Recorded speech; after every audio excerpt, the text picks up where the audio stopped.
آپ نے انصار کو سیدنا انس بن مالک رضی اللہ عنہ کے گھر جمع فرمایا۔ مہاجرین کی تعداد 45 تھی۔ آپ مہاجرین اور انصار میں سے ایک ایک کو بلاتے گئے اور فرماتے گئے تم بھائی بھائی ہو۔ پھر ہوا یہ کہ یہ اخوت حقیقی اخوت سے بھی بڑھ گئی۔ اس موقع پر انصار نے جس فیاضی، ایثار اور میزبانی کا مظاہرہ کیا، انسانی تاریخ اس کی مثال پیش کرنے سے قاصر ہے۔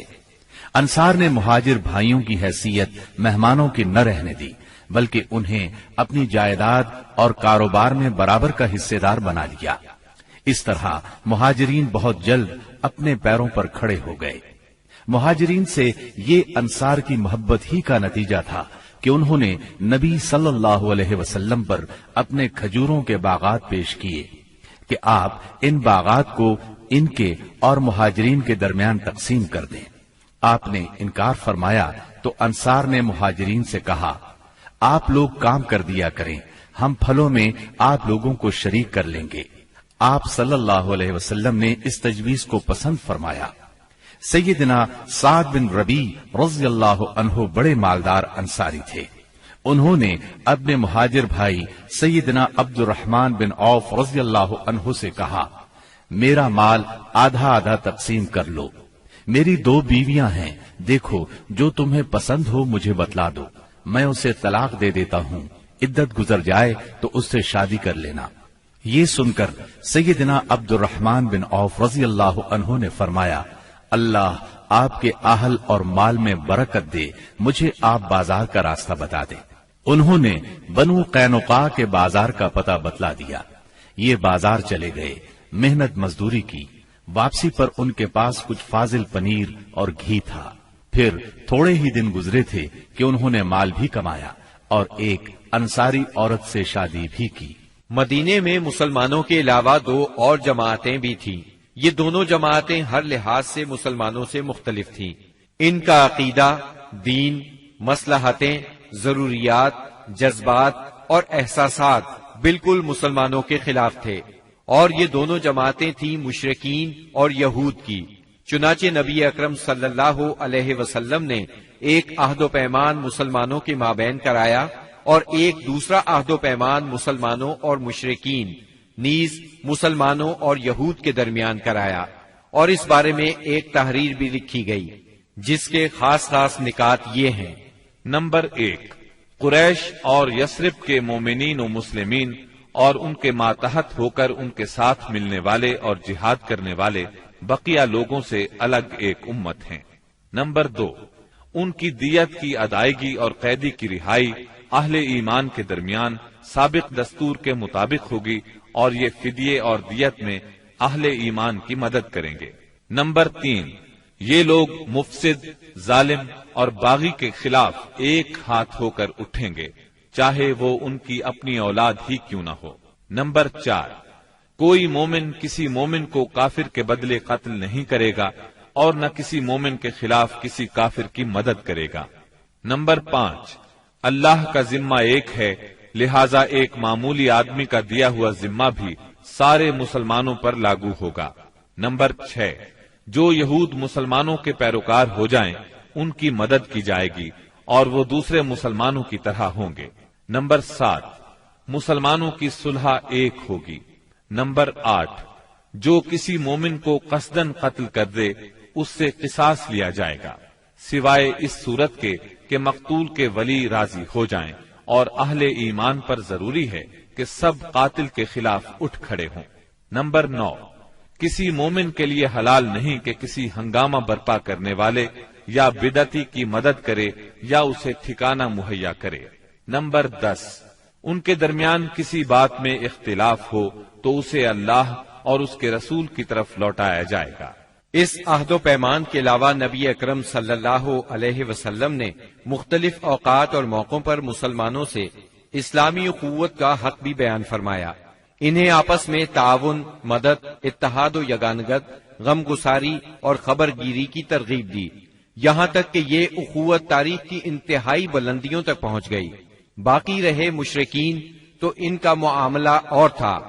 ان کی اکثریت اپنے سرداروں اور بڑوں سمیت مسلمان ہو چکی تھی، اور ان میں اتنی سخت نہیں تھی کہ مسلمانوں کے مقابلے میں کھڑے ہو سکیں، لہٰذا ان سے نبی اکرم صلی اللہ علیہ وسلم نے یہ عہد لیا کہ کوئی مشرک قریش کی جان و مال کو پناہ نہیں دے گا اور نہ کسی مومن کے آگے اس کی حفاظت کے لیے رکاوٹ بنے گا۔ اس عہد کے بعد ان کی طرف سے کوئی اندیشہ نہ رہا۔ باقی رہے یہود، تو ان کے ساتھ نبی اکرم صلی اللہ علیہ وسلم نے جو معاہدہ کیا اس کے خاص نکات یہ ہیں۔ نمبر 1، یہود مسلمانوں کے ساتھ ایک امت ہوں گے، ان کے لیے ان کا دین اور مسلمانوں کے لیے مسلمانوں کا دین ہوگا، ان کے ذمے ان کا خرچ ہوگا اور مسلمانوں کے ذمے مسلمانوں کا خرچ ہوگا۔ نمبر 2، جو طاقت اس معاہدے کے کسی بھی فریق سے جنگ کرے گی یا یثرب پر حملہ کرے گی، سب آپس میں اس کے خلاف تعاون کریں گے اور ہر ایک اپنی جانب کا دفاع کرے گا۔ نمبر 3، اس معاہدے کے شرکاء کے درمیان خیر خواہی، خیر اندیشی اور نیکوکاری کے تعلقات ہوں گے، گناہ کے نہیں۔ نمبر 4، آدمی اپنے حلیف کے جرم میں نہیں پکڑا جائے گا۔ نمبر 5، مظلوم کی مدد کی جائے گی۔ نمبر 6، جب تک جنگ برپا رہے گی یہود بھی مسلمانوں کے ساتھ خرچ برداشت کریں گے۔ نمبر 7، اس معاہدے کے شرکاء پر یثرب میں ہنگامہ آرائی اور کشت و خون حرام ہوگا۔ نمبر 8، اگر ان میں کوئی ہنگامہ یا جھگڑا برپا ہو جائے تو اس کا فیصلہ اللہ اور اس کے رسول کریں گے۔ نمبر 9، قریش اور ان کے مددگاروں کو پناہ نہیں دی جائے گی۔ نمبر 10، یہ معاہدہ کسی ظالم یا مجرم کے لیے آڑ نہیں بنے گا۔ اس معاہدے کی روح سے یثرب کے سارے باشندے مسلمان، مشرکین اور یہود ایک ہی وحدت کی لڑی میں پرو دیے گئے۔ مدینہ اور اس کے اطراف کو ملا کر ایک آزاد اور خود مختار حکومت قائم ہو گئی۔ اس میں مسلمانوں کا کلمہ نافذ تھا اور اس کے سربراہ محمد صلی اللہ علیہ وسلم تھے۔ اس دوران 1 اور 2 ہجری میں کئی اہم واقعات پیش آئے، ان میں سے کچھ اس طرح ہیں۔ اسی دوران میں قبلے کی تبدیلی کا حکم آیا۔ مکہ مکرمہ سے ہجرت کر کے مدینہ منورہ آنے کے بعد 16 یا 17 ماہ تک مسلمان بیت المقدس کی طرف رخ کر کے نماز پڑھتے رہے۔ اب حکم آیا کہ خانہ کعبہ یعنی مسجد الحرام کی طرف منہ کر کے نماز ادا کی جائے۔ اسی سال میں رمضان المبارک کے روزے رکھنے اور زکوٰۃ ادا کرنے کے احکام نازل ہوئے۔ پھر عیدین کی نماز اور صدقۃ الفطر کا حکم دیا گیا۔ اسی سال میں پہلی عید الفطر اور پہلی عید الاضحیٰ پڑھی گئی۔ اسی سال نبی کریم صلی اللہ علیہ وسلم نے اپنی پیاری بیٹی سیدہ فاطمہ رضی اللہ عنہا کی شادی سیدنا علی رضی اللہ عنہ سے کی۔ سب سے بڑھ کر یہ کہ اسی سال میں مسلمانوں پر حکم الہی سے جہاد فرض کیا گیا اور مسلمانوں کو اپنے دفاع کا حق دیا گیا۔ مکہ معظمہ میں صرف تبلیغ کا حکم تھا، اب اپنے تحفظ میں تلوار اٹھانے کا حکم آ گیا۔ چنانچہ سریوں اور غزوات کا آغاز ہوا۔ جن جنگوں میں آپ نے کسی صحابی کو امیر لشکر بنا کر بھیجا وہ سریہ کہلاتی ہے، اور جن جنگی مارکوں میں آپ خود امیر لشکر ہوئے وہ غزوہ کہلاتے ہیں۔ تاریخ اسلام میں غزوات کی تعداد 21 سے لے کر 27 تک بیان کی جاتی ہے، جبکہ سریوں کی تعداد اس سے کہیں زیادہ ہے۔ اس سال کے دوران کئی غزوات ہوئے، لیکن سب سے مشہور غزوہ بدر ہے۔ نبی کریم صلی اللہ علیہ وسلم جب ہجرت کر کے مدینہ منورہ پہنچے تو ان دنوں مدینے میں ایک نہایت دولت مند اور با اثر شخص عبداللہ بن ابی تھا۔ ہجرت سے پہلے انصار میں اس کا بہت اثر و رسوخ تھا۔ انصار اسے اپنا سردار بنانے والے تھے، بلکہ اس کی تاج پوشی کے لیے ایک تاج بنوا لیا گیا تھا۔ اسی دوران میں آپ صلی اللہ علیہ وسلم ہجرت کر کے مدینہ پہنچے اور انصار کے دونوں قبائل نے آپ کے ہاتھ پر بیعت کر لی، اور میثاق مدینہ کے ذریعے سے یہودیوں نے بھی آپ کی قیادت کو تسلیم کر لیا۔ اس سے عبداللہ بن ابی کی سرداری کے منصوبے دھرے کے دھرے رہ گئے۔ اس بنا پر اس نے آپ کی مخالفت پر کمر باندھ لی۔ ادھر مشرکین مکہ جو اسلام، مسلمانوں اور رسول اللہ صلی اللہ علیہ وسلم کی دشمنی میں جل بھن رہے تھے، انہوں نے عبداللہ بن ابی کو ایک دھمکی آمیز خط تحریر کیا۔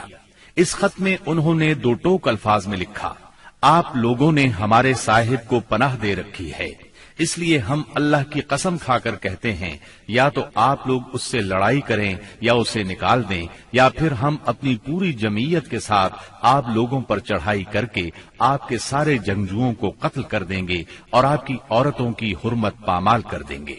جب یہ خط عبداللہ بن ابی اور اس کے ساتھیوں کو ملا تو وہ رسول اللہ صلی اللہ علیہ وسلم سے جنگ کے لیے تیار ہو گئے۔ نبی اکرم صلی اللہ علیہ وسلم کو اس کی خبر ہوئی تو آپ ان کے پاس تشریف لے گئے اور فرمایا، قریش کی دھمکی تم لوگوں پر بہت گہرا اثر کر گئی ہے۔ تم خود اپنے آپ کو جتنا نقصان پہنچا دینا چاہتے ہو، قریش تمہیں اس سے زیادہ نقصان نہیں پہنچا سکتے۔ تم اپنے بیٹوں اور بھائیوں سے خود ہی لڑنا چاہتے ہو۔ نبی اکرم صلی اللہ علیہ وسلم کی یہ بات سن کر لوگ بکھر گئے۔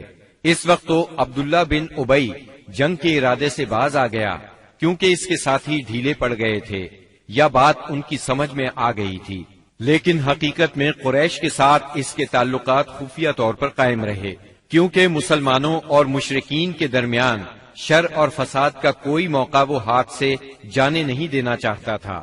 پھر اس نے اپنے ساتھ یہود کو بھی ملا رکھا تھا تاکہ اس معاملے میں ان سے بھی مدد حاصل کرے، لیکن وہ تو نبی صلی اللہ علیہ وسلم کی حکمت تھی جو رہ رہ کر شر و فساد کی آگ کو بجھا دیتی تھی۔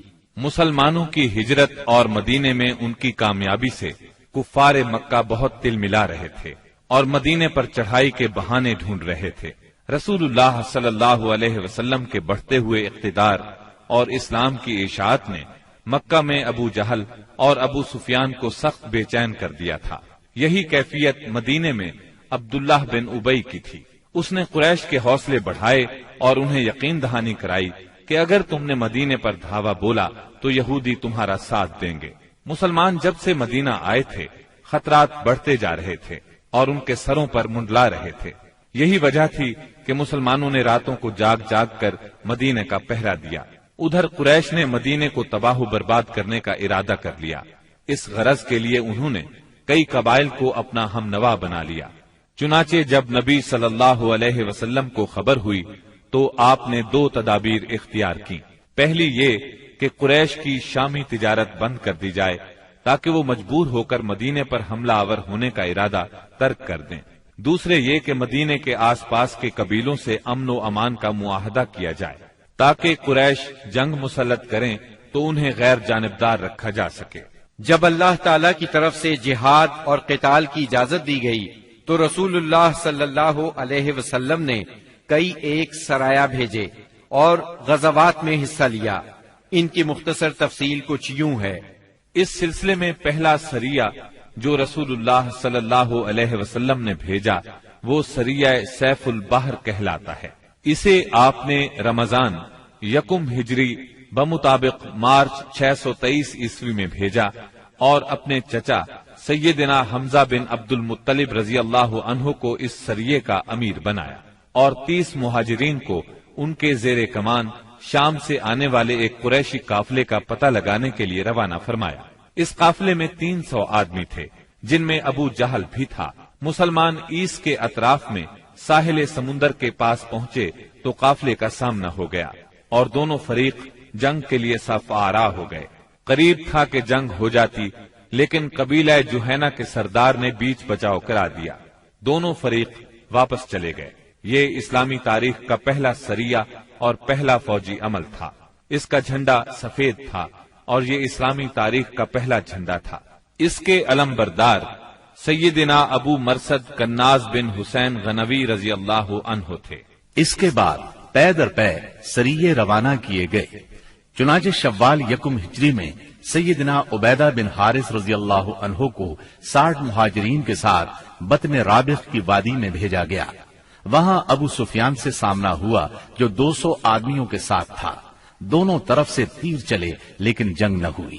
پھر ذی قعد یکم ہجری میں سیدنا سعد بن ابی وقاص رضی اللہ عنہ کو 20 مہاجرین کے ساتھ خرار کی طرف بھیجا گیا جو کہ جوفا کے قریب ایک مقام ہے، لیکن ان کا کسی سے سامنا نہ ہوا۔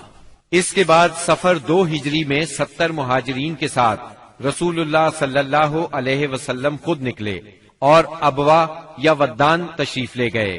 مہم کا مقصد قریش کے ایک قافلے کی راہ روکنا تھا، لیکن کسی سے سامنا نہ ہوا۔ یہ پہلی مہم تھی جس میں رسول اللہ صلی اللہ علیہ وسلم بذات خود نکلے۔ اس کے بعد ربیع الاول 2 ہجری میں رسول اللہ صلی اللہ علیہ وسلم 200 صحابہ کے ساتھ روانہ ہوئے۔ مقصود قریش کا قافلہ تھا، جس میں امیہ بن خلف سمیت قریش کے 100 آدمی اور 2500 اونٹ تھے۔ آپ رضوہ کے اطراف میں مقام بواد تک تشریف لے گئے، لیکن کسی سے سامنا نہ ہوا۔ اسی مہینے میں قرز بن جابر فہری نے مشرکین کی ایک مختصر سی فوج کے ساتھ مدینہ کی چراگاہ پر چھاپا مارا اور کچھ مویشی ہانک کر لے گیا۔ رسول اللہ صلی اللہ علیہ وسلم نے 70 صحابہ کے ہمراہ اس کا تعاقب کیا اور بدر کے اطراف میں واقع وادی صفوان تک تشریف لے گئے، لیکن قرز نکل بھاگا۔ اسی واقعے کو بعض لوگ غزوہ بدر اولا بھی کہتے ہیں۔ اس کے بعد آپ جمادی الاولی یا جمادی الاخری 2 ہجری میں 150 یا 200 مہاجرین کے ساتھ ذوالعشیرہ تک تشریف لے گئے۔ مقصود قریش کے ایک قافلے کو روکنا تھا جو ملک شام جا رہا تھا، لیکن آپ کے پہنچنے سے پہلے وہ جا چکا تھا۔ اس سفر میں آپ نے بنو مدلج اور ان کے حلیف بنو زمرہ سے جنگ نہ کرنے کا معاہدہ کیا۔ پھر رجب 2 ہجری میں نبی اکرم صلی اللہ علیہ وسلم نے سیدنا عبداللہ بن جہش اسدی رضی اللہ عنہ کو 12 مہاجرین کے ساتھ مکہ اور طائف کے درمیان ایک مقام نخلہ کی طرف روانہ کیا۔ مقصد یہ تھا کہ وہ قریش کے ایک قافلے کی خبر لائیں، مگر ان لوگوں نے قافلے پر حملہ کر کے عمرو بن حضرمی کو قتل اور عبداللہ بن مغیرہ کے بیٹے عثمان اور مغیرہ کے غلام حکیم بن کیسان کو قید کر لیا اور قافلے کو ہانک لائے۔ ان کے ایسا کرنے پر آپ ان سے ناراض ہوئے، چنانچہ قیدیوں کو چھوڑ دیا گیا اور مقتول کا خون بہا ادا کیا گیا۔ یہ واقعہ رجب کی آخری تاریخ کو پیش آیا تھا، اس لیے مشرکین نے شور مچایا کہ مسلمانوں نے حرام مہینے کی حرمت پامال کر ڈالی۔ اس پر سورہ بقرہ کی آیت 217 نازل ہوئی۔ لوگ آپ سے حرام مہینے میں لڑائی کے بارے میں پوچھتے ہیں، آپ کہہ دیجئے اس میں جنگ کرنا بڑا گناہ ہے، اور اللہ کی راہ سے روکنا اور اس کے ساتھ کفر کرنا، مسجد حرام سے روکنا اور اس کے باشندوں کو وہاں سے نکالنا، یہ سب اللہ کے نزدیک اور زیادہ بڑا جرم ہے اور فتنہ قتل سے بڑھ کر ہے۔ یہ تھی جنگی نقل و حرکت جو مدینہ منورہ اور اس کے اطراف کے امن کی حفاظت کے لیے نبی صلی اللہ علیہ وسلم اور مسلمانوں نے قائم کر رکھی تھی۔ اس سے قریش کو یہ بتلانا بھی مقصود تھا کہ اگر وہ اپنے شر سے باز نہ آئے تو انجام برا ہوگا، لیکن وہ اپنی خودسری اور تکبر میں بڑھتے ہی چلے گئے۔ چنانچہ بدر کے میدان میں انہوں نے اس کی سزا پا لی اور جزا بہرحال گھاٹے ہی کی تھی۔ 17 رمضان 2 ہجری کو غزوہ بدر ہوا۔ یہ قریش اور مسلمانوں کے درمیان پہلا فیصلہ کن معرکہ تھا۔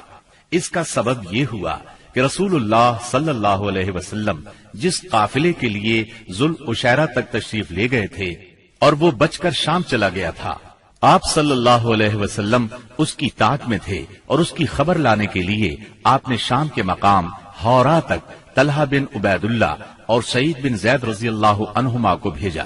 چنانچہ جیسے ہی یہ قافلہ وہاں سے گزرا، انہوں نے فوراً مدینہ منورہ خبر پہنچائی۔ اس قافلے میں اہل مکہ کی بڑی دولت تھی، یعنی 1000 اونٹ جن پر کم از کم 262 کلو سونے کی مالیت کا سامان تھا، اور اس کی حفاظت کے لیے صرف 40 آدمی تھے۔ خبر ملتے ہی رسول اللہ صلی اللہ علیہ وسلم نے صحابہ کرام رضی اللہ عنہم کو نکلنے کی دعوت دی، تاہم نکلنا ضروری نہیں قرار دیا۔ چنانچہ اس دعوت پر 313، 314 یا 317 صحابہ نے لبیک کہا۔ ان میں 82 یا 83 یا پھر 86 مہاجرین تھے اور بقیہ انصار، اور پھر انصار میں سے 61 قبیلہ اوس سے تھے اور 170 قبیلہ خزرج سے تھے۔ انہوں نے مکمل تیاری بھی نہیں کی تھی۔ سواری میں صرف 2 گھوڑے، ایک سیدنا زبیر بن عوام اور دوسرا سیدنا مقداد بن اسود کندی کے پاس تھا، اور 70 اونٹ تھے۔ 8